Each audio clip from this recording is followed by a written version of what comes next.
up, YouTube? It's RSMario here, bringing you another Pokemon Legends ZA video.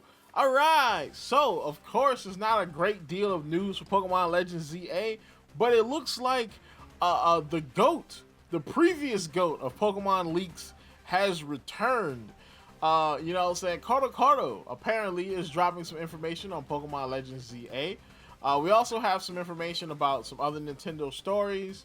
We have, looks like Nintendo is further going after emulators and stuff again. We got some other stories to talk about today. If you, of course, want to continue getting videos like this from me, like, comment, subscribe, hit the bell button, do all that good stuff that YouTube requires you to do to continue getting videos from me. Follow me at twitter.com/RSMario128. Like my video tweet, share my video tweet, and I will shout you out at this portion of the video. Alright, so we have some interesting stuff today about Pokemon Legends ZA. So first off, Coro Coro is coming back, apparently. So Moot, a Twitter account in the Pokemon community that I've never heard of, dropped this tweet saying that this month's Coro Coro magazine featured two-page article on the upcoming Game Freak title, Pokemon Legends ZA. Now, they actually have pictures from Coro Coro, and it's been confirmed that this is Coro Coro. This is not like one of them fake type of deals. So this is actually the Coro Coro article. You can actually see the Megas and stuff in there. You can see the OG Legendaries in there from Generation 6. So confirmation that that's all in there. Now, what they said from the article is where things get a little bit interesting. So they said a couple of points of interest. Coro Coro once again reiterates that this is a new Lumino City, different from the previous one from X and Y. Coro Coro points out that there's a bunch of wild Pokemon throughout the city. Megas from X and Y and ORAS are returning. The lore of Mega Evolution will be explored again. Coro Coro points out Zygarde similarities to the game's logo, and the adventure is set in Lumino City, but will be able to meet legendaries of the Kalos region. Basically, some of this is stuff that we know. Some of the stuff that we know from the trailer. The first page of the article is basically just stuff from the trailer. The second page is where things get interesting. That's where you see like Garchomp and Salamence, the Mega versions, and the OG legendaries. Now, the thing is, this has kind of been like there's a kind of a controversy around this because different Japanese translators are saying different things about the article. So June basically says that the article is the translation is a little bit misleading. So stuff like the wild Pokemon being throughout the city, and the similarities between Zygarde and the Zygarde, I get it, and the logo. Those things were kind of like not in the article. I'm guessing it was a mistranslation on the person, or maybe they just misread what they were, what they read. Now the other thing here is most of the other stuff they said was actually true. So the fact that Megas from ORAS are going to be back in, which that's pretty good. I mean, I think we kind of expected the ORAS Megas to come back, but there's no confirmation. There's the confirmation now, as well as the fact that you'll be able to meet the original legendaries of X and Y. Xerneas, Yveltal, and Zygarde. So, I mean, that's confirmation now in the game as well. So, I mean, this is Generation 6 game, so you kind of assume that will probably be the case, but there's the confirmation for you. So, the interesting thing about this is that, Coro Coro is back. So maybe we'll be able to get more leaks from them. The only problem with Coro Coro is we gotta wait a whole month to get some more stuff. So till next month, I guess.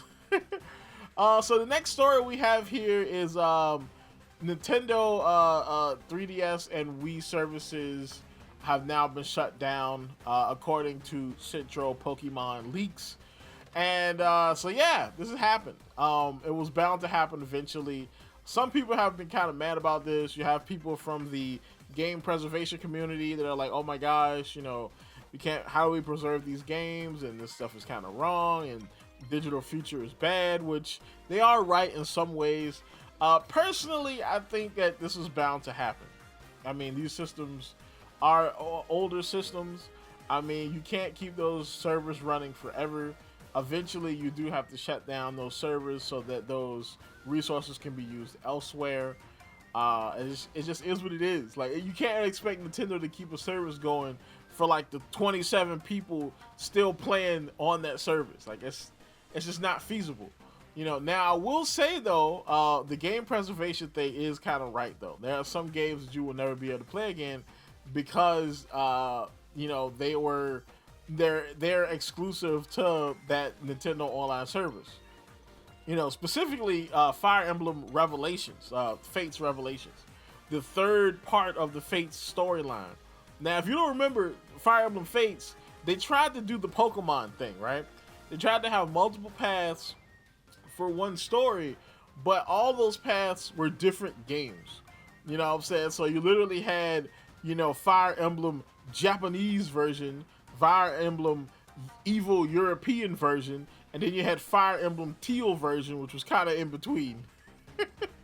And of course, Revelation was the Teal version, but it was exclusive to online. It was exclusively a digital game. You couldn't buy a physical copy of Revelations. So now you will never be able to buy a copy of Revelations unless they do some sort of Fates remake, which that's probably a ways in the future. Like, we haven't even got to Awakening yet, you know. So next we have another bit of Legends ZA information. Central Pokemon Leaks drops this tweet right here. It says, as usual, Pokemon Legends Arceus does not support cloud saves.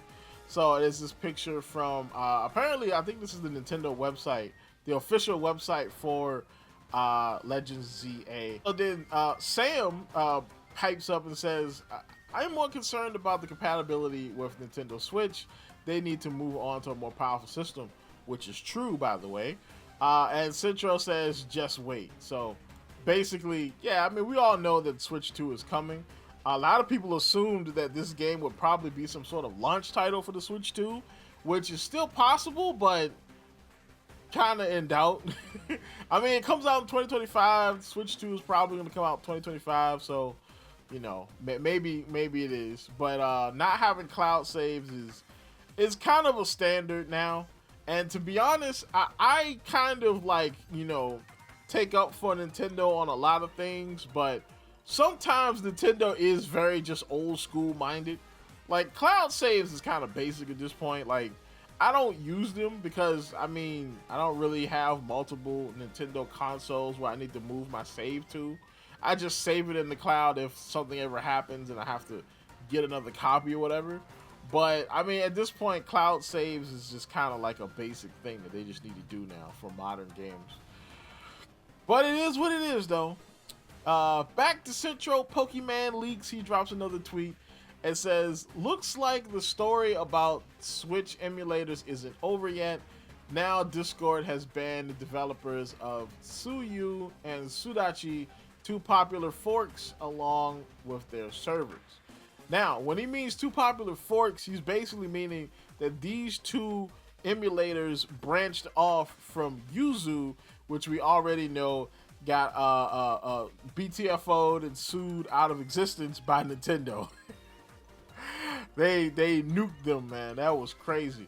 So, of course, The Verge has an article about this. Discord is nuking Nintendo Switch emulator devs and their entire servers. The Yuzu story isn't over. Discord has shut down the Discord servers for the Nintendo Switch emulators Tsuyu and Sudachi, and has completely disabled their lead developers' accounts. And the company isn't answering our questions about why it went that far. Both Tsuyu and Sudachi, as forks of the Yuzu emulator that Nintendo sued out of existence on March 4th, Discord responds to and complies with all legal and valid digital Millennium copyright requests. In this instance, there was also a court-ordered injunction for the takedown of these materials, and we took action in a manner consistent with the court, reads part of the statement from Discord Director of Product Communications, Kellen Sloan. So basically saying that this was part of the court case and we're going to take it down. Now, we don't know if Nintendo contacted Discord specifically, because it's possible that Nintendo did send the DCMA to Discord and tell them to take these down, or it's possible that Discord could have realized that one might be coming, seeing as though these two projects were connected to Yuzu, and anything connected to Yuzu basically needed to get Thanos snapped out of existence. So, personally, I don't agree with a lot of people when they talk about the emulator issue. I think the emulator issue with Nintendo is a lot different than the fan game issue. I don't agree with Nintendo nuking fan games, like nuking Relic Castle, all that kind of. Don't really agree with that. I think it's a bit of a dick move. But the emulators, on the other hand, yeah.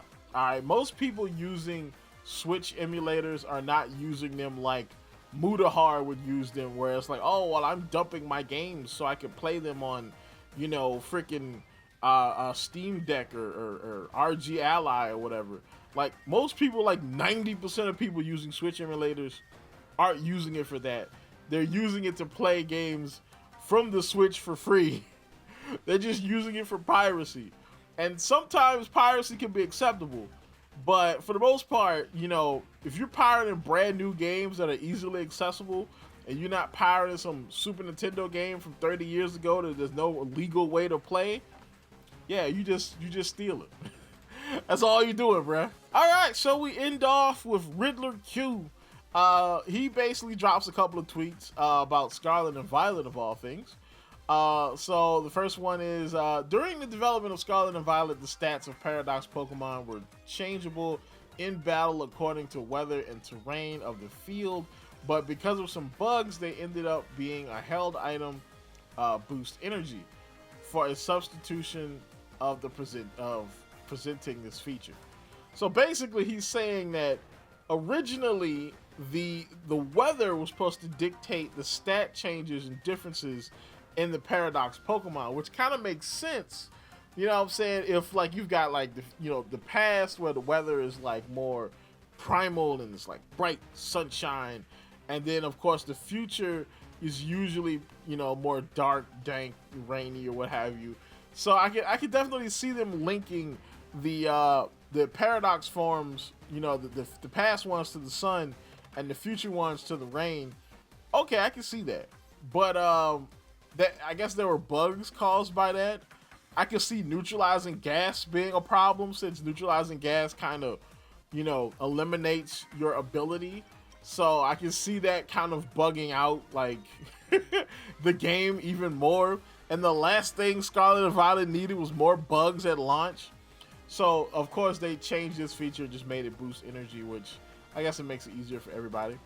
And then the last tweet he dropped was another one about one of the hidden or changed features from Scarlet and Violet. He boasts, originally there was a feature that could give this mark to any Pokemon who joined and who won a special 7-star raid in the DLC. But so far only Mew uses it this way, and you need to keep playing the game if you are a Mightiest Mark collector. So essentially what was going on was the Mew that they distributed with I think it was Indigo Disc, I think, basically had this Mightiest Mark, and you had to use that Mew in order to beat the Mewtwo in a special Mewtwo 7-star raid, right? You had to use that Mew specifically. Alright, and so of course it's kind of a rare, like, Mightiest Mark, like, you know, 7-star raid event. And they were going to do more events like this, but I guess they decided not to. Now, of course, I've already kind of hypothesized that maybe we'll get another DLC for Scarlet and Violet, because the rumor is that there's supposed to be a new definitive edition that's I guess complete for the Switch 2. Maybe we'll get more of these there. I don't know. Only time will tell. So that's about it. Like, comment, subscribe, and as always, people, keep it real, and check out my other videos.